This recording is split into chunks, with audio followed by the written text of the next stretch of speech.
All right, tonight then we're going to be studying Tradition 8. This is a very, very important tradition. I think it's important for us too to remember that so much of what we find in the traditions is equally applicable to our private lives and our private recovery. Because we're dealing here with spiritual principles, these are not just some nice things that would be sort of nice kind of do. We're looking at spiritual principles, which means that these are the principles which guide our fellowship and our groups. But most assuredly, they also guide us, because these traditions do much to teach us how we are to conduct ourselves, and they follow very closely the principles laid out in the Big Book. They follow very closely and are consistent with everything that we've learned in terms of our own recovery. And so when we look at the traditions from that standpoint, they take on an entirely different luster. First of all, as we've discussed in the past, it's important to remember that there's no way that these traditions can be enforced, nor would we wish to do so. Being traditions, they're exactly what they say they are, which means that what we're talking about here is a synergism. It is the collective experience over the years which has taught us that these are the things which God expects of us, that these are the things that our fellowship needs to abide by if it is to fulfill its purpose in God's world, and if it is to keep itself in a position where it can continue to serve the needs of those who are alcoholics and who need recovery and wish to have recovery. Because without these traditions, we would rapidly fall apart. Some of the traditions were recognized back as early as when the Big Book was first written. We talked about this a little bit in the workshop this afternoon. But the idea that we are members when we say we are, that the only requirement for membership is the desire to stop drinking, that there are no dues or fees for a membership, that we're self-supporting to our own contribution. Also, the idea of anonymity at the level of the public is clearly incorporated in the forward of the first edition. So we know that at least by 1939, the fellowship had come to understand how important these traditions are, and so they go all the way back to the time the Big Book was being written. The traditions were not formally proposed until 1946, when Bill Wilson had been asked to take a look and see if there weren't some things that we ought to formalize in such a way that they would be acceptable to all the groups and to the people in AA. So he set about the task of doing that, and in 1946 he wrote what we now call the long form of the traditions, and then he set out on a campaign to get these traditions accepted by the fellowship. And he wrote and wrote and wrote, and most of what he wrote ended up in the Grapevine. And we find those articles, I don't know how many there are, 20, 25 different articles. We'll find those in Language of the Heart, in the first section of Language of the Heart, which is a collection of everything Bill wrote for the Grapevine. Also, whenever he spoke, he wanted to talk about the traditions, and he reports that sometime in 48 or 49, thereabouts, when people would ask him to come and speak to their group or their convention, one of the conditions laid down was that he not talk about those damn traditions. They'd gotten tired of hearing about them. But Bill never gave up on this. In 1950, at the First International, the traditions were adopted in the short form that we see here. So we're talking then about something which grew out of experience, just as the steps grew out of experience. And this experience taught the people who founded this fellowship that certain things needed to be formalized and considered as part of the AA tradition, that this is the way we conduct ourselves. These are the principles that we follow. And so, if we look at the traditions that way, they take on a great deal more importance than seems to be ascribed to them by the average AA member these days. The quickest way to kill a meeting is to say that it's going to be a traditions meeting and then nobody shows up, because they're considered to be so dry and uninteresting. There's some kind of a thing in formats that you see around some of the rooms today that the steps are how it works and the traditions are why it works. I don't know where in the world that came from. It doesn't even make sense. These traditions are the spiritual principles that guide our groups and our fellowship. If anything else, we'd have to say this is how the fellowship and the groups work. So let's look at Tradition 8. Alcoholics Anonymous should remain forever non-professional, but our service centers may employ special workers. I think it's important for us to recognize that the roots of this tradition go back to Bill's story. We can trace it back to his interaction with Ebby in the first instance. And the fact that before Ebby with Roland Hazard and a couple of others in the Oxford group, had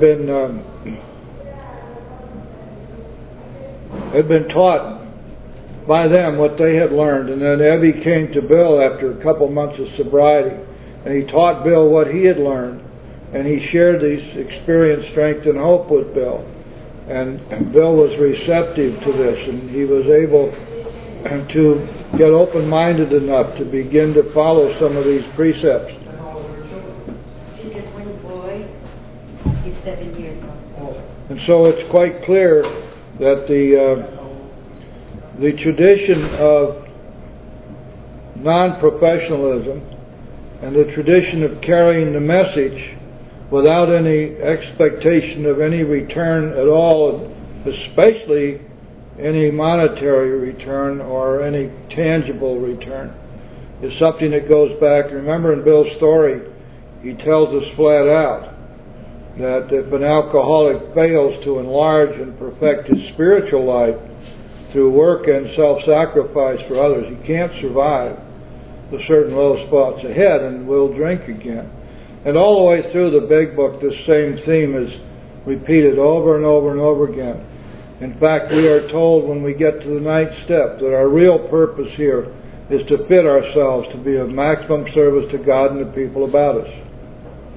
And so it's quite clear that what we're looking at here is carrying the message in accordance with the 12th step, carry this message to other alcoholics. And what that means is carrying the message of the 12 steps. So it's important for us when we're trying to distinguish between professionalism in the sense of working with people who happen to be alcoholics, or professionalism in the sense of the 12 steps, that there's a major distinction, and the distinction is really made here in the faith tradition. For example, let's take a look on page 170 if you happen to have your 12 and 12.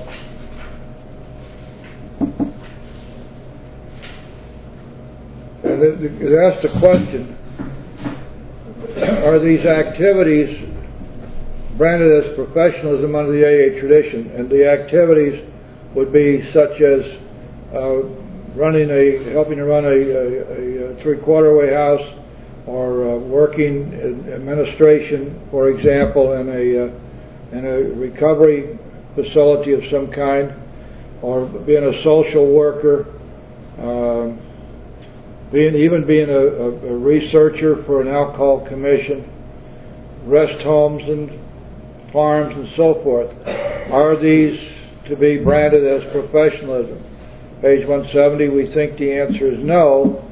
Members who select such full-time careers do not professionalize AA's 12th step. You see, that really means 12, the 12 steps, but it's framed in terms of the 12th step carrying the message. The road to this conclusion was long and rocky. At first we couldn't see the real issue involved.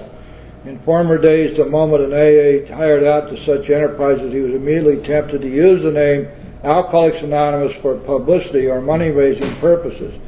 And it goes on to talk about this and then to stress that much of this had to do with breaking anonymity. And of course that's a clear violation in many instances of the 12th tradition that we use, and of the 11th tradition that we use only our first names. And when it's in public, and we do not professionalize AA as such, and we do not profess to represent AA in some manner, because we can't do that, and especially where it has to do with some financial or commercial enterprise. At the top of page 171, it is significant now that almost no AA in our fellowship breaks anonymity at the public level, that nearly all these fears have subsided. We see that we have no right or need to discourage AAs who wish to work as individuals in these wider fields. It should be actually antisocial were we to forbid them. We cannot declare AA such a closed corporation that we keep our knowledge and experience top secret. If an AA member acting as a citizen can become a better researcher, educator, personnel officer, then why not? Everybody gains and we've lost nothing. True, some of the projects to which AAs have attached themselves have been ill-conceived. That makes not the slightest difference with the principle involved. This is the exciting welter of events which has finally cast up AA's tradition of non-professionalism.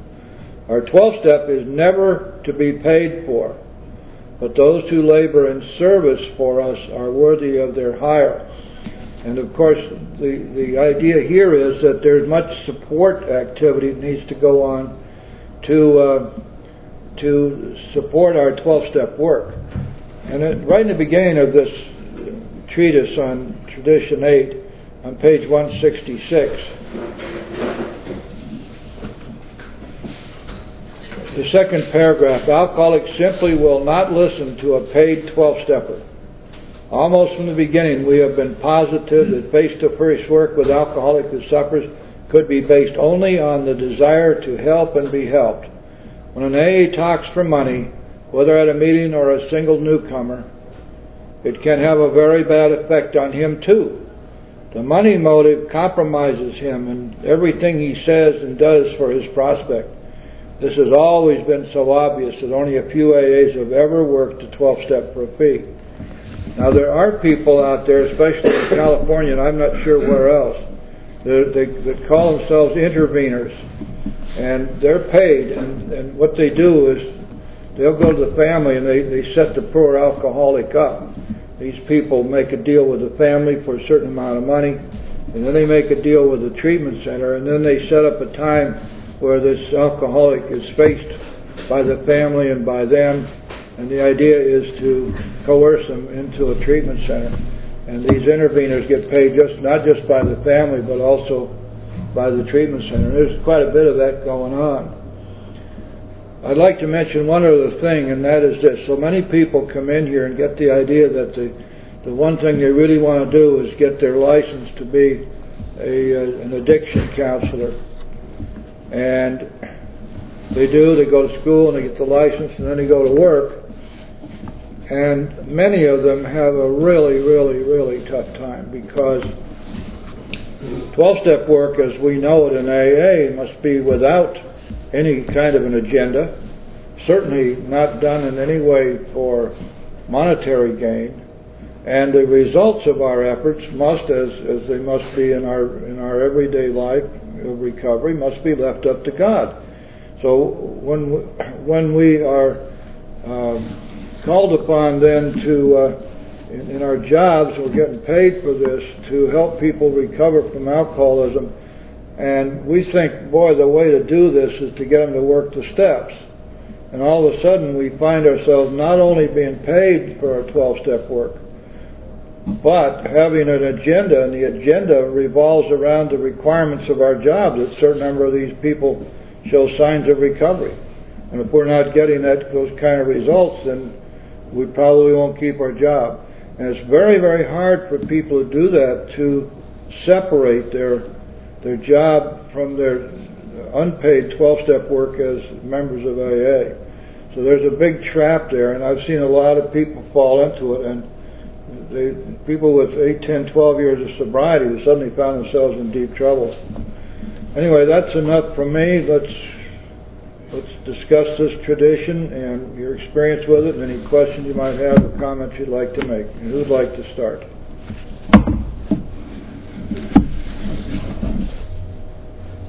Sir. My name's Ron. Hey, Ron. Hey, can I turn this down? I'm a little air. I'll tell you what we're going to do for you, Ron. I'll tell you what we're going to do for you, man. I'm glad you mentioned that. I forgot. We do have good air conditioning. This is good. So let's just turn that on. And then, Thank you. I think the switch is on over here. Pull the chain there and see if that works.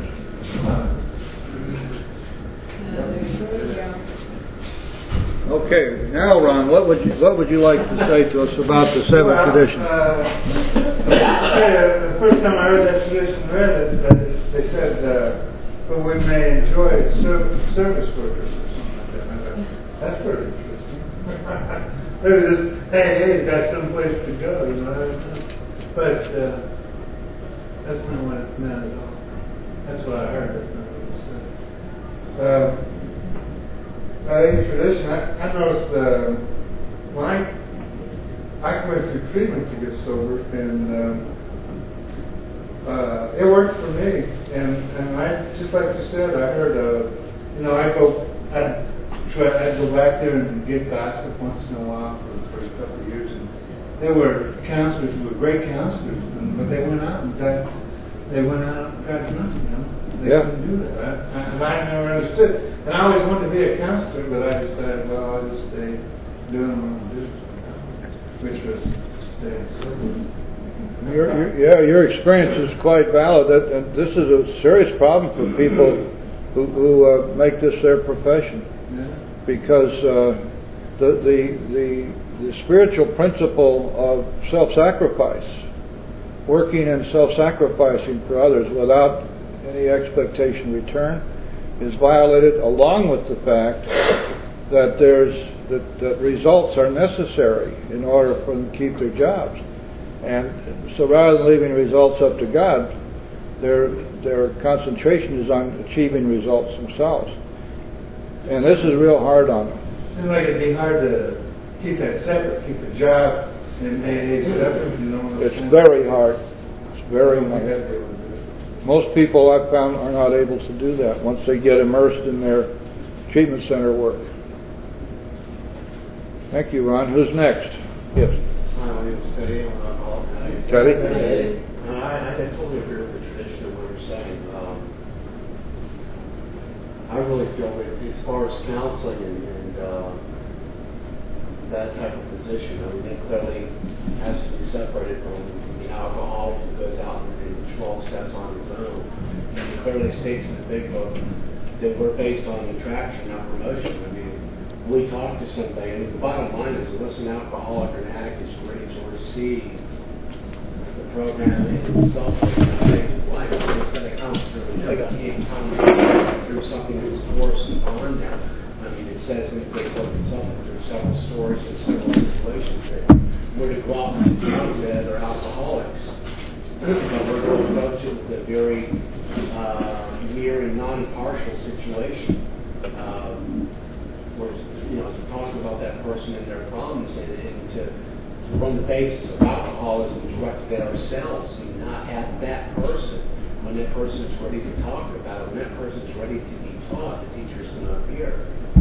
So as far as people that are going to run counsel and that kind of thing, it's good for them that they're getting paid and they're running a business, but I mean, specifically, as far as the guideline goes, the counselor and the traditional alcoholic who goes out and helps his brethren has to be separated. You can't serve two masters at once. It's just impossible. Impossible to have. So for somebody that gets 10, 15 years of sobriety because this person happens to be an alcoholic, one of us, that's playing with fire. Well, there's another serious consideration here too, and that is that there are treatment centers that are employing people who are non-alcoholics, non-addicts, whose training is all in terms of the human solution. And so therefore, you're going to have a mix of spiritual solution, if the 12 steps are being used at all, and human solution.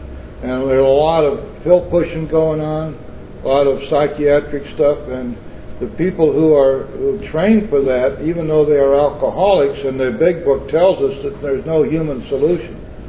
That's what they must learn in order to be qualified. So it's got to create a hell of a lot of conflict. And it creates conflict with the people who are there, who are trying to learn how to stay sober too. So there's great danger involved. But we really don't give a darn about the commercial aspects of it. The people who run these places, that's on them. But what we do care about is what's happening to the alcoholic who needs recovery, and the alcoholic who's already found recovery but is now putting themselves in jeopardy. It's a violation of this tradition. Who's next? Hi, my name is Carolyn Alcoholic. Hey, Carolyn. Hi, everybody. When I first got sober, shortly afterwards, I was told by a couple of people, that I would make a good counselor. So I went in and took all the courses and all the classes and got all the certificates and all that kind of stuff, and came out. And just what Jim said about being able to separate my experience with sitting down and sharing with another alcoholic, and not having that alcoholic worry about, well, you're telling me that because that's what you get paid for, Mm-hmm. And I was afraid too that, and one of the old timers told me, he said, my sponsor used to, which I still have difficulty with down here in Florida, was, our ego, is such that just stroke us a little bit and watch us go. You know what I mean? And he used, and so down here we clap after everything. And I talked to Jim about this, and it's just like, I don't know about you, but even still now, I open the refrigerator and I like those when I'll do 5 minutes whether I have to or I'm not. So all is just, stroking the ego. But with the being a counselor, it was like, my ego constantly has to be in check, and I was told, you'll get loaded, meaning, you will drink again. And the funny part was, it's very, very sad. There's a couple people in the program that, when I went home 3 or 4 months ago, that had more time in than I do. And I'm coming up on 18 years, because one person had 23 years in, and she was a counselor. And when I went home 3 months ago, she had drank. And so, if you think it's short term, shortly after you get in, and I find out from my friends that are counselors, you get burned out real quick. And one of the very first things that they say is that because they're with alcoholics in these recovery centers, they cut out their meetings, and that goes their spiritual program. Sure. In my opinion, this is all my theory here. It's not something that that's in the big book or anything. I just didn't want to risk that at all. So it's proven to me that with 23 years, she went back down.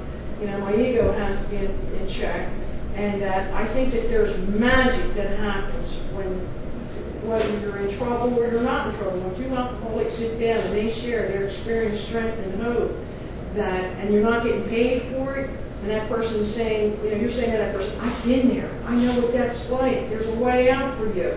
They're going to believe that over, you getting paid. what's in this for you? The 12-step calls that I've been out on, and when you say, what do you get out of this? And they call you at 3 o'clock in the morning and you go to their house and why are you doing this? Somebody did this for me. They can grasp that concept better. And another thing I have a hard time with this step is there are people in the program, and it's going on right now, it's coming up on this thing, that they're doing something that's not AA related, they're charging for it, and I raised my hand and I said, that's not AA approved, I just get ramrodded, I think they just, and I think it's not, it's something that they're getting paid for, and they say they're teaching the 12 steps at a particular place where you have to pay money to go, and this is their opinion, and they're getting paid. I'm thinking to myself, this is going against our traditions, But as Jim and all of us know, look at the room. Tonight there was 150 people in the room about the steps, and there's 12 of us in here. It's just not something people, and I don't get it. So I'm getting preachy, so I'm shut up. Thanks, Carol. Very good. Thank you, Carol. How many of you ever been to Joe and Charlie's Big Book things? Those guys have been making a living off that for 25 years. And I got to tell you that the way they do that is that they constantly change their story. Every time you go, you're going to hear slightly improved or changed version because they got to keep people interested. And years ago, I know those birds pretty well, and I used to have big fights with them, but because I felt that this was pure professionalism. Same with Father Martin, bless his heart. He now charges $30 to go to his seminars. But years ago, when Joe and Charlie started out, their first step was they had this circle, and I can't remember all the stuff that was in there, but it had to do with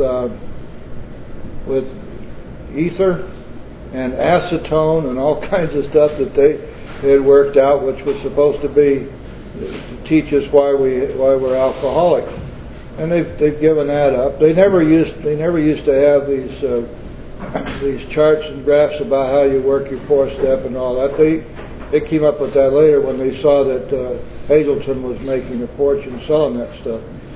So I have a great deal of difficulty with those birds, just almost as much difficulty as I have with the professional circuit speakers who travel around all the conventions. Those folks are dealing with almost nothing but pure ego. And of course they're not getting paid honorariums or anything, but they get twice a month they get a free vacation somewhere.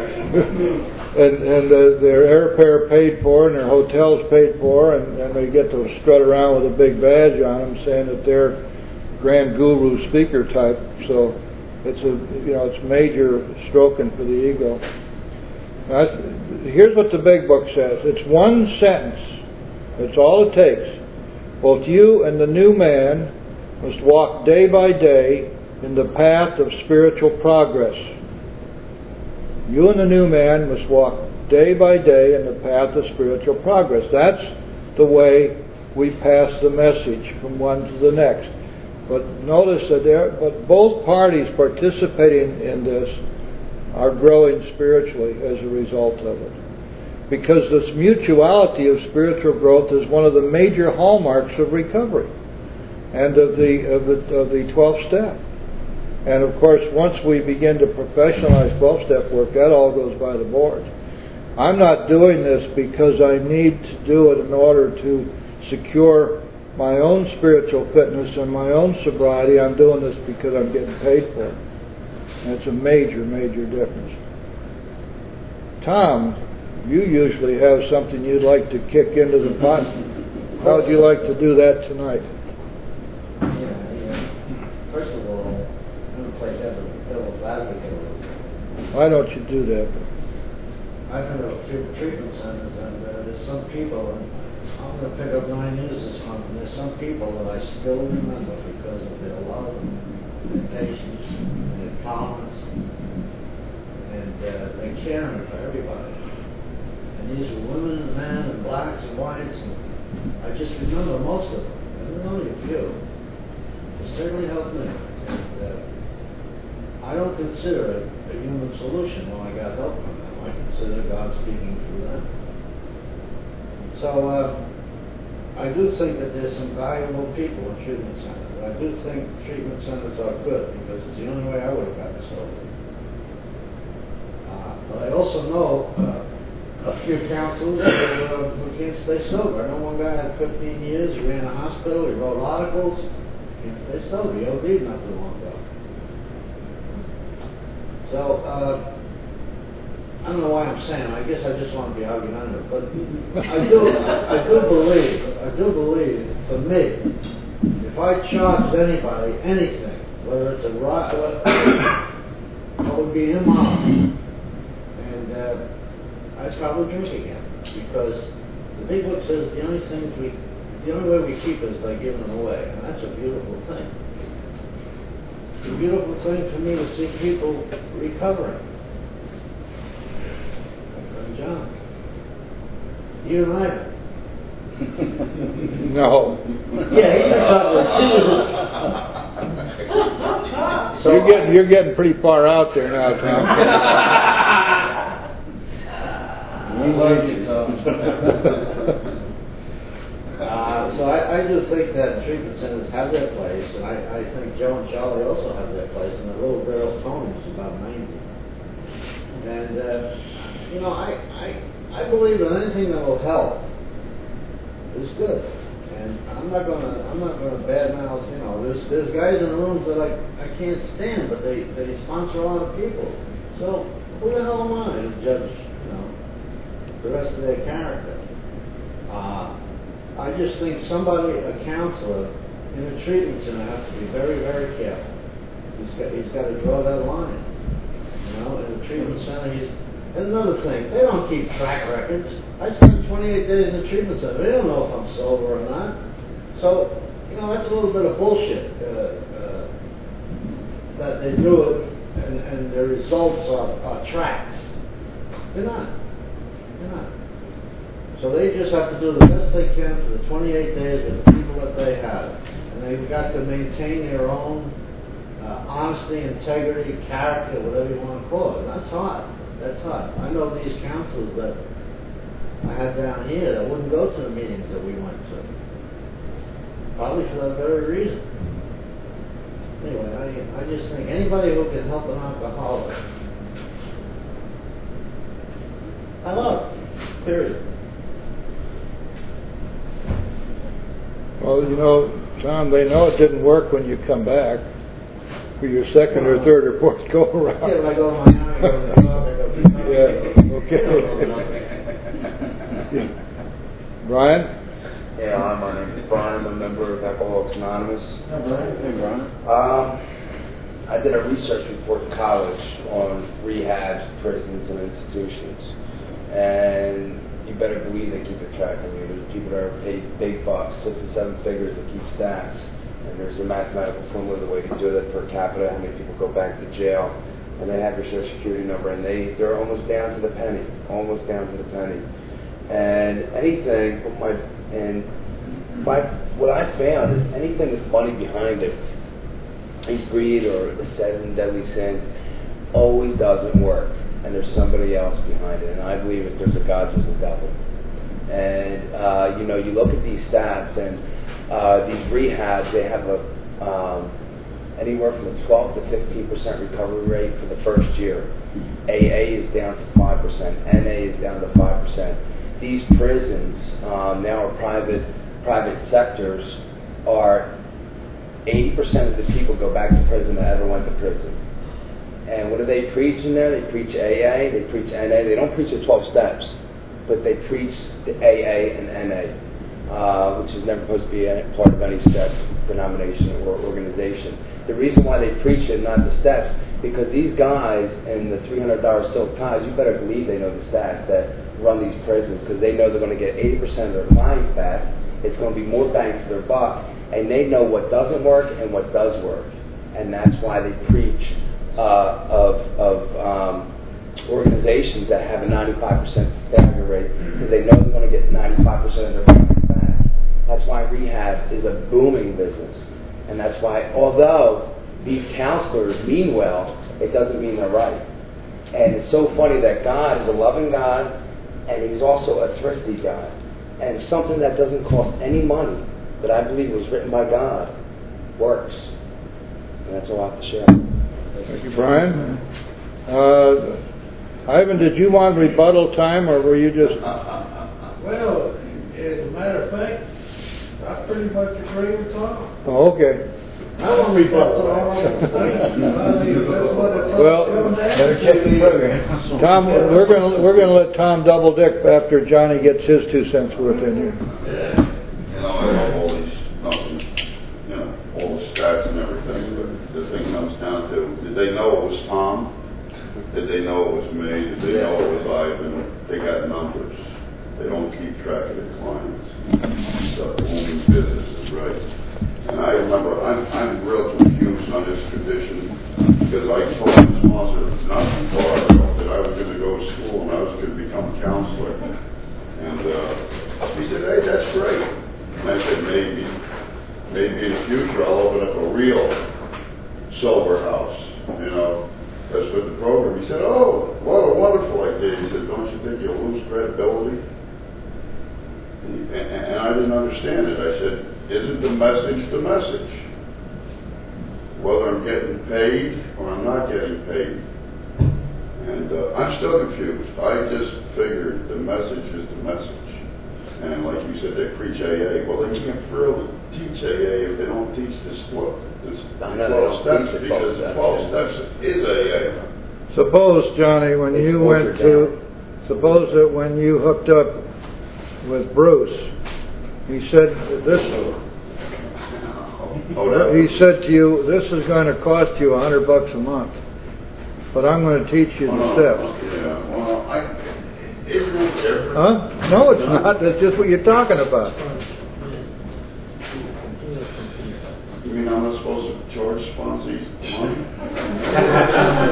I gotta go get a job now. Yeah, I guess I get it now, but I was off with... Well, think about it that way and you'll see how clear it is.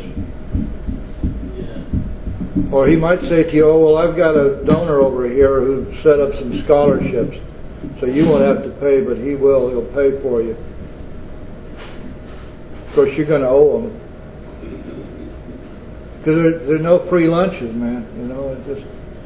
You see, what we give away freely, not because we are coerced to do so, but because it is what keeps us sober.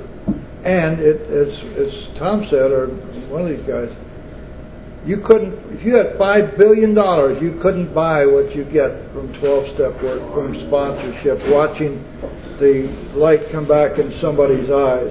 There's no way you could buy it, and there's no way you can be paid for it. The only way you get it is when you give away what was given to you. There's a paradox here, and anything you say about it is going to run directly opposed to that paradox. Anything other than freely given, without expectation of return, given out of love, given as... Look at the 3rd-step prayer. Is that ever clear? Take away my difficulties, that victory over them may bear witness to those I would help of thy power, thy love, and thy way of life. What could be more clear than that? You're asking God to make you an example of His power, His love, and His way of life, working in and through you so that you can be helpful to them. Okay, I'm working for a lady right now, painting her house. She's a Christian. You painting the 12, you putting the... I picked this up for her. So, because she's been asking me a lot about alcoholism and 12-step programs. And so, like, at lunchtime, we both sit down.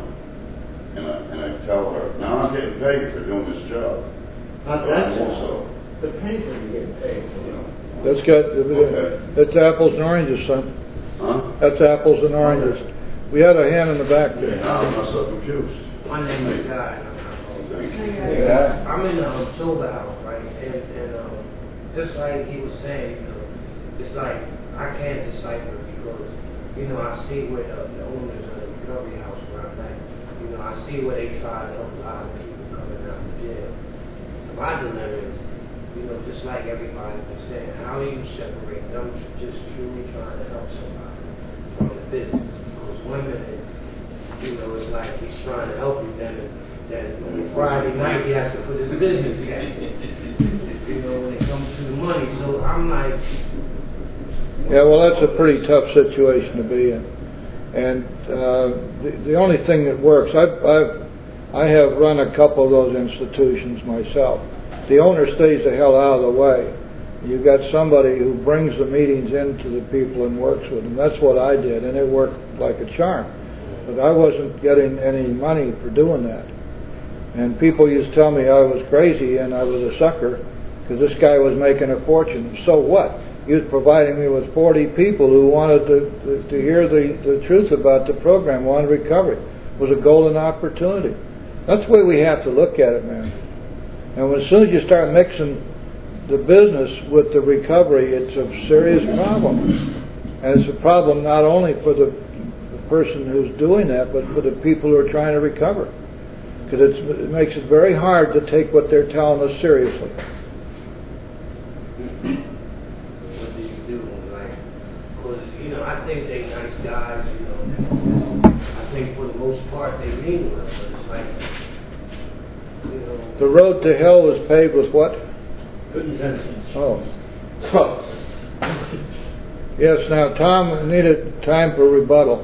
I want to rebut the guy first. You don't have to take their inventory. Just do what you're supposed to do. Don't worry about the money they're making or what they're doing. It's none of your business. Clean your side of the street and you're going to be fine. Yeah, that's what I do, but I'm saying like, Okay. because I don't want it because the way that I do it is as far as me being there, you know, for me, I keep it like as a business. Right. You're not responsible for anybody else's inventory. Now, as far as the college statistics here,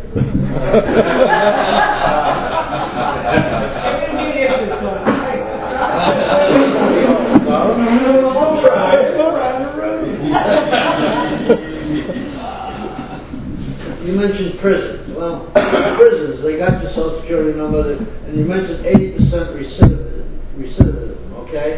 People getting and then you say they bring A and NA. Well, guess what? It says someplace that this program will work for people who want it, not people who need it. These people in prisons, they might be going to AA because they can smoke, because they can talk to their friends, because they can take a break from clean, whatever. So it's kind of a captive audience that they have in prison. So I wipe that statistic out. Thank you. Oh wow, okay. That whole part of your argument's gone, Brian. It just ceased to exist. You know, let me give you my own rebuttal, Brian. I've been in Broward County now for 18 months. And in that period of time I've taken 35 people through the 12 steps. And as of today, every one of those 35 people is sober. Don't tell me about a 5% recovery rate. I know that's a bunch of crap. No, I said the 12 steps, there's no stats in that. I'm sure that's like 90%. Well, these people, what did I just get through saying? I took them through the steps. Yeah, oh no, I'm distinguishing the steps from the AA that's watered down in society. Okay, you didn't make that clear. Now I see. Yeah, that's why I said the steps works. Oh, okay. All right, I guess I thought I was trying to explain to you how much fun we have around it. I really love this little meeting, and I really appreciate all the input, and I appreciate all you guys showing up here for this thing. It'd be kind of lonely if you didn't. And I hope what we're doing here is making these traditions interesting and showing how they really are a big part of AA and a part of our recovery.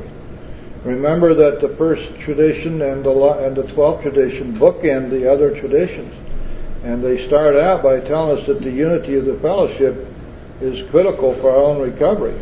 And then they tell us that the basis of the spiritual basis of these traditions is anonymity, which means that we're our spirit of self-sacrifice, that we that we stay humble and we do not take credit for any of this stuff, and we don't use our last names in public, and that we labor in the vineyard, and we do so because it's the right thing to do and because it's what God expects of us, and not because we're forced to do so, and not for any financial or material gain whatsoever. We get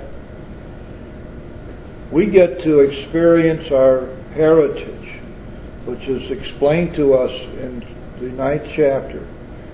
Our heritage is that we be happy, joyous, and free. And we get to have that, but we have to work for it, and we don't get it by demanding that we receive anything in return. What we get in return is the natural consequence of God's grace. And it's the natural consequence of carrying His message. There isn't any way in the world we can replace that, no matter how much money we had to spend. Yes, John? I just have a quick question. The workshop that you have on Saturdays, is that going to go into tradition still? Sure. Because too many sponsors nowadays, I see these young kids, like you were at the meeting the other day, if it wasn't for you and 3 other guys with 30 years of sobriety, nobody would have spoken of traditions. Everybody sat there and went, a what? Like it's non-existent. Well, to a large extent, that's to blame on sponsors. Nobody's teaching. Traditions are part of AA. Yeah, a lot of groups have given up trying to inject the traditions into their meetings because nobody wants to show up and nobody knows anything about them and nobody wants to share. But this is where teaching comes in. We need to teach this stuff. And this little meeting is a good example of how that can be done. And all of you guys have shared something that helps everybody else in here to understand this tradition. We can see how dynamic it is. This is not some kind of just static stuff that's sitting out there you can brush it away and say, it's not important, or that's dull, or that's boring. This is important stuff. It's got a lot of meat to it. And remember what Dr. Silkworth said, the message which will interest these alcoholic people must have depth and weight. And this does. But only if we bother to educate ourselves a little bit about what's going on. All right, guys. Well, thank you all again for being here, and let's close the meeting. Tonight, we're going to be finishing up our discussion of the 4th step, and tonight we get to look at sex crimes. Ooh, sex crimes. Wow. Actually, it's called the sex inventory, or relationship inventory, or some more mild term, but around here we'll talk about our sex crimes. This is a pretty interesting part of the 4th step. The peanut gallery, they have something to say on that. Before we get into the discussion of the 4th part of the 4th step, which is the sex inventory, let's be sure we're brought up to date as to what we've done so far and where we come to and where we're headed. Remember that the 4th step is an inventory. It is a written inventory. It is designed to allow us to find out what in the world it is that's wrong with us. We got a foretaste of this when we did our 3rd step. You remember in the 3rd step prayer, asking God to take away our difficulties, so that victory over them is their witness to those who would help of God's power, His love, and His way of life, working in and through us. And we did not know at that time what our difficulties were because we hadn't had an opportunity to inventory them. So when we get to the 4th step, that's when we inventory these difficulties, our defects of character, our insanity, and our guilt. So when we take the 4th step inventory, that's the primary purpose of this inventory, that we can find out and get down in black and white exactly what is wrong with us, so that we're going to be able to see clearly what has caused our failures in the past, and so that we can do our part in the spiritual solution, which requires of us that we first become completely and fearlessly honest with ourselves, and that we then become honest with another human being and with God, and that then we go to God with what we have found and ask Him for help. We did our resentment list first, and then we found out that we could be freed from these resentments, and we learned how to do that there is a spiritual remedy for resentments. Then we took a look at ourselves to see what were our wrongs, whom had we hurt. We looked at our dishonesty and our selfishness and our fear. Then we did the third part of the fourth step, which is our fears inventory. And in doing that, we found out exactly what it is that has been dogging us all these years, these fears, these anxieties, this absolute terror that we have been experiencing. We found out what it is that alcohol would take away. These fears could be stilled when we drank, at least at first. We found out by doing our fears inventory just what it is which had warped and perverted our natural God-given instincts so that they no longer resemble what God had given us. So that as a matter of fact, as a result of this fear operating on our natural instincts, we have become insane. That means insanity in the sense that our minds no longer work as God intended. But in doing that, we also found out how to be free of fear. Remember, we write the fears down, and we talk to somebody about them, and then we ask God to remove them. And the big book tells us that our fears at once commence to fall away. We at once commence to outgrow fear. So we can see that up to this point we've learned a great deal, and we've accomplished a great deal. Because we have been set free from our resentment. We're on the road to being freed from our fears. We've found out whom we have hurt, and we found out what we did that hurt them, and we have commenced to compile our 8-step list, the list of those we've harmed, and we've started to become ready to make amends to them all, to try to set matters straight. This is a whole bunch that happened here in this 4th step, as you can see. But there's still more to do. And what more is we have to look at that one thing about ourselves which perhaps has been the most troubling and most difficult for us to deal with of all of our natural instincts. And of all of the situations in our lives which have caused us the most difficulty and the most failure. For a lot of us, it all revolves around the sex instinct and our sex lives. So we're going to have to take a close look at this to find out what it is that has caused our failure in our relationships.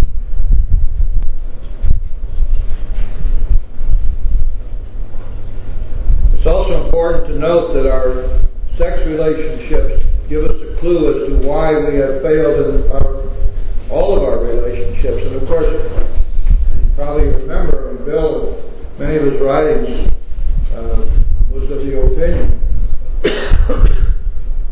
that it is in our failed relationships that most of our problems have arisen.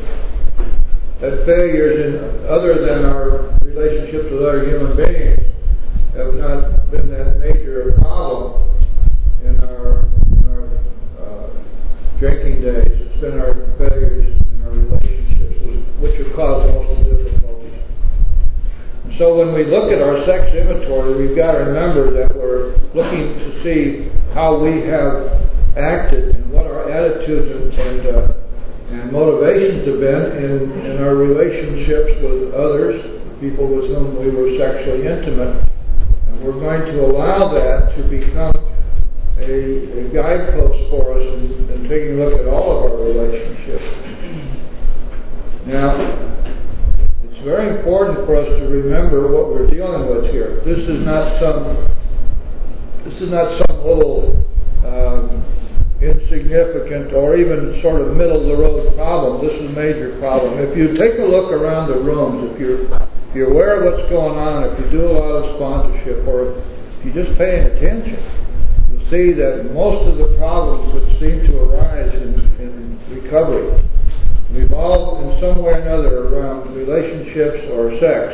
And by the way, relationships, that's a code word around here for a sexual relationship. Whenever you hear somebody talk about relationships, they're not talking about their friendships with people. They're talking about a sex relation. And when we hear about these things, we're going to find over and over again that at the base of the problems that people are having and the disappointments and failures in life, there's so much of this has to do with their relationships, their sexual relationships. But I suppose we ought to be surprised about that, guys, because this sex instinct is so powerful. And of course, when you look around you in everyday life, look in advertising, look in movies, look in books, look in just common, ordinary, everyday discourse between people. What do we find? There's an overlay of sex almost everywhere you look. People who are of a commercial state of mind and need to make money will always recognize that the quickest way to make money is to appeal some way to people's sexuality. There's nobody ever put up an ad in for shaving cream without adding a beautiful woman who was patting that smooth cheek and getting ready for a big smooch, because that shaving cream is the reason for it. And all the way down the line we find the same thing. And if you're looking to go to a movie these days, half the movies out there are movies which 20 years ago probably wasn't there.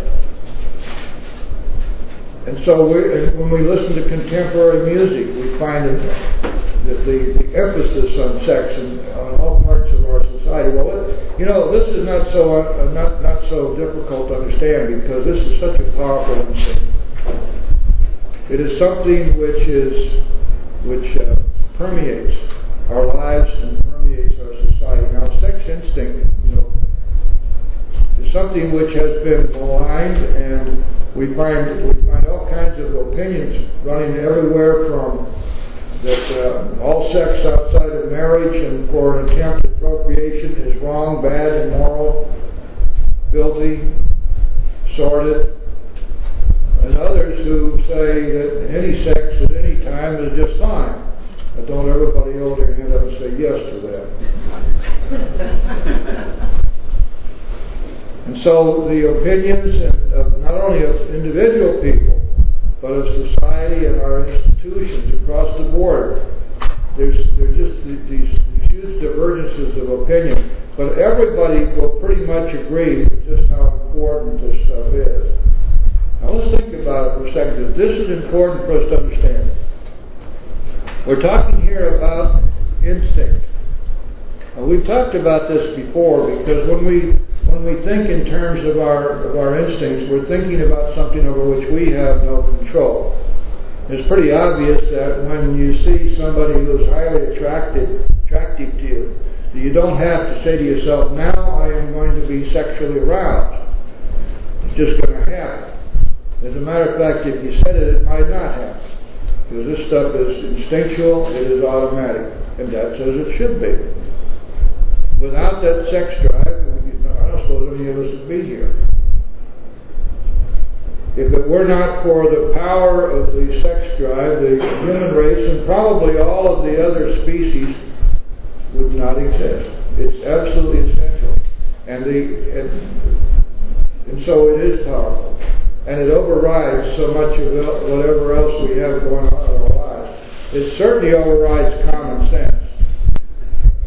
It certainly overrides just about anything we've learned about, because once inflamed with the sex drive, most of us have one heck of a time controlling it. That's just the way it is. But you see, for us to take this thing and say, because of that, it's bad, wrong, immoral, improper, nasty, rotten, that would be saying, then, would it not, that God made a terrible mistake? He should not have given us such a strong instinct for procreation. But I think he knew what he was doing. He probably figured that otherwise we'd be just too doggone lazy to go to all that effort, you know.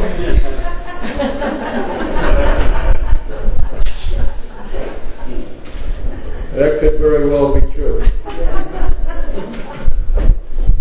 Certainly when you think of the battles that are going on out there in the animal world and in the insect world, even the efforts that are made among plants to procreate, and there's some weird stuff going on there too.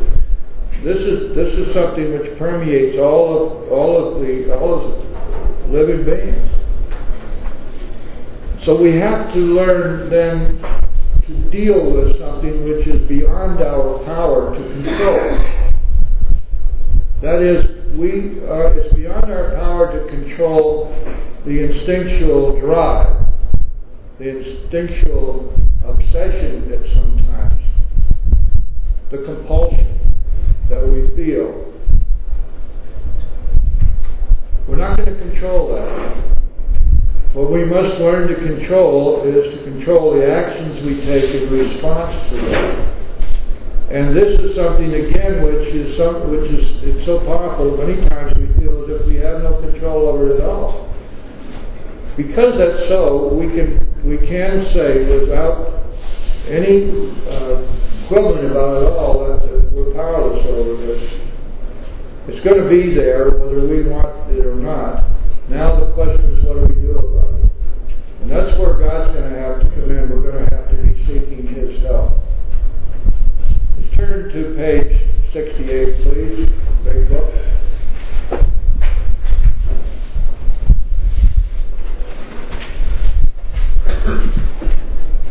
Bottom of the page, the last partial paragraph. Now about sex. Many of us have needed an overhaul in there. Amen to that. But above all, we tried to be sensible on this question. It's so easy to get off the track. Here we find human opinions running to extremes, absurd extremes perhaps. One set of voices cry that sex is a lust of our lower nature, a base necessity of procreation. Then we have the voices cry for sex and more sex, who bewail the institution of marriage, who think that most of the troubles of the sex are traceable to sex causes. And of course, we recognize that there are whole philosophical systems which are pretty much based on this idea that all of our mental and emotional problems find some basis in sex. And the Freudians make quite a living out of that. They think we do not have enough of it or it isn't the right kind. They see its significance everywhere. One school would allow a man no flavor for his fare. That's an old-fashioned term if you're not familiar with it. Flavor for your fare means no spice in your life. And the other would have us all on a straight pepper diet. Let's have all the sex we can possibly crowd into each day. Let's all go down to the mansion and join Hefner. Men and women, by the way. I know gals who lived there for a while. Very interesting place. In fact, my house in Holmby Hills was just around the corner. I never got invited there. Okay, we do not want to be the arbiters of anyone's sex conduct. Please remember that. Please. You see, we're just not here to judge others. We're not here to put labels on people's conduct. The moment we start doing that, we disable ourselves from being helpful. We leave the judgments up to God. When we're trying to help somebody else, or if we're working on our own problems, stay away from judgmentalism. Let's look to see from a practical standpoint what it is that we did that did not work. And let's start finding out what will work. And let's start doing what will work. And when we do that, our whole life changes. We'd hardly be human if we didn't. We all have sex problems. What can we do about them? Now, you see, the big book is following this normal pattern here. It first tells us what the problem is, and then it gives us the solution. So now we're going to be taking a look at the solution to this problem of the sex instinct, which has been warped and perverted by fear. It's important for us to recognize, too, that when we come in here, we come from such varied backgrounds and such varied lifestyles. Many people who are some of the best members of Alcoholics Anonymous are in the gay community. And no matter what we may have been taught in the past, it is not our province or responsibility to judge them for that. Some of the very best members of this fellowship, the most productive and most loving people, are in that community. And the same thing is true of those who perhaps have had 4 or 5 or 6 or 7 husbands or wives, Lord or Lady Bluebeard. We're not going to judge that either. Those who may have had, in their past, may have had some really kinky or weird ideas about sex. We're not going to judge that either. What we're going to do is we're going to assume, and we're going to be right if we make this assumption, that each one of us has difficulties with sex, and that there is listen to this now, a universal solution that works in all cases for everybody. Now, this is perhaps the first time in history that somebody like me could stand up here and say this, and know for a fact that it's true. It is true. We have a universal solution, not for sexual proclivities or orientations. That's not what we're talking about here. We're talking about the universal solution to the warped and perverted sex instinct, which has been causing all the trouble. That we have, and that solution never fails.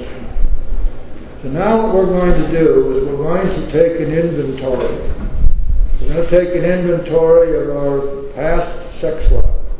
And we're going to look to see exactly what happened out there. And this inventory is going to be pointed especially to 2 of the cardinal defects. 1, and most importantly, selfishness. And 2, dishonesty. We're also going to be looking to see if we have been self-seeking. But that's simply the action arising out of self, isn't it? And in doing this, we're going to be able to pinpoint our actions, motivations, and attitudes which have been harmful to us, harmful to those with whom we had sex relations, harmful to the relationship itself, and destructive in every way. One of the things we're going to note when we do this inventory is that in almost every instance we have allowed ourselves to become dependent upon our sex relations and the people with whom we've had those relationships. One of the most difficult things to deal with in recovery is the dependencies that we drag in here with us. I don't know how many thousand times I've heard somebody say, "Oh, but I love her." As if love were enough, and it, of course, was not. "Oh, but I love you." Please spare me that. So we got to take a look beyond that. We got to take a look to see, is this a wholesome, healthy love, or is it a sick and dependent love? And you know what? Most of us in here seem to be almost incapable of having any sort of a healthy love or healthy love relationship. So many of us have been beaten up and beaten around and smashed and come out of such hellholes. Self-esteem dragging around our ankles. Scared to death, needing to be propped up, needing to be validated, needing to feel secure. Somebody's going to take care of us. That we've grown so accustomed to this being the basis of our relationships that it almost seems so natural that we can't give it up. And that can be deadly. There is an article which Bill wrote for the Grapevine, which is reproduced in Language of the Heart. In that article, it's called Toward Emotional Sobriety. And Bill said this, he said, every disturbance I have, great or small, at the root of it is some unhealthy dependency which I have allowed to develop, together with its consequent demands and I wants, which have been constantly frustrated. One of the things we never really learned before we get in here is that if we have an expectation of somebody else, we ought to tell them about it. Our unenunciated, unarticulated expectations are always going to be frustrated, and we'll be angry and hurt and resentful. The person that we expect to do certain things or not to do other things doesn't even know that we expect that. Because you see, what happens is that we get to sit down with our well-meaning friends and they all agree with us. Oh, he should do that. Oh, he shouldn't have done that. Should and shouldn't don't cut it. The fair question is, did he know that that's what you wanted? Well, but he should have known, because everybody says so. See, this is a terrible trap we get ourselves into. And this business of dependency is something which, when we do this sex inventory, we're going to get a real good, strong look at it. And we're going to see it for the ruinous proposition that it truly is. There's a 12-step group, I think, called Codependency Anonymous or something like that. There's another one that I really like, Sex Addicts Anonymous. I know a lot of people that sneak off those meetings every once in a while to see what's going on. Where do they meet? Quiet now, I knew you were going to do something. So anyway, here's the situation, guys. We're going to do an inventory which is going to reveal our selfishness, our dishonesty, and our dependency. And it's going to reveal further are those whom we have harmed. They're going to be added to our 8-step list. This drunk Irishman, they used to use him at the Bushmills plant. You know, when he was dusting off the top of one of the big vats one time, and he fell in and he drowned. And they'd hauled him off to the coroner's, and the coroner was doing an autopsy. And one of his friends came in and he said, "Doc, did he die instantly?"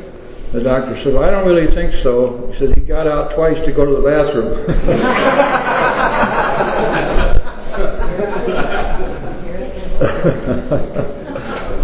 Oh my. That's going to any lengths, right? All right, turn to page 69. There's a kind of a cute little story about this that's been floating around forever. Page 69 is that page which deals with the sex inventory, as we've just been talking about. The story is like this. I know most of you heard it, but I'm going to do it anyway, because I kind of like it. This lady was having a lot of trouble. She was around the rooms, and there were several guys that she really had an eye for, and there was one in particular, and she made all kinds of efforts to get his attention and maybe get a date, and he wouldn't pay attention to her at all. And so she went to her sponsor and she was complaining about this. You know, she said, "See, everything I'm doing here, he just doesn't respond at all to me, and I really begin to feel bad." And her sponsor said, "Well, you go read page 69 in your big book, and you'll find out all about it." So she went home and she said, "Now, what page was that?" "Oh, yes, that was page 96. So she started reading page 96. And here's what she read. Do not be discouraged if your prospect does not respond at once. Search out another alcoholic and try again.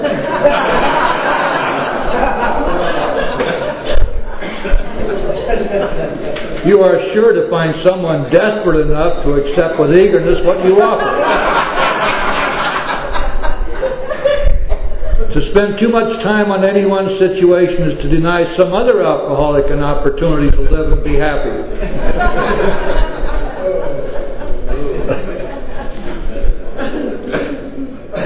Oh my. Okay, so now let's get down to business here. How are we going to take our sex inventory in our fourth step? And we're going to go to the first full paragraph on page 69, which starts about a third of the way down the page. Let's first read what it says, and then we'll talk about how to do this. We reviewed our conduct over the years past. Where had we been selfish, dishonest, or inconsiderate? Whom had we hurt? Did we unjustifiably arouse jealousy, suspicion, or bitterness? Where were we at fault? What should we have done instead? We got this all down on paper and looked at it. Well, now, the first thing then we're going to need to do is we need to have a list of everybody we ever had sex with. And if you're gagging at that, don't be too upset, because we make it easier. If you had a whole bunch of sex conduct in your drinking careers, you may not remember everybody, and that's okay. They can be Chicago 1, 2, and 3, and Miami A, B, and C. It doesn't matter whether you have names for them, as long as you know who you're talking about. The other thing is that we found that it's perfectly okay to lump any one-night stands together, because they'll all have pretty much the same characteristics. So now we have a list of those whom we've had sex relations with. So we're going to review our own conduct over the years, and we're going to answer all of these questions about each one of those people.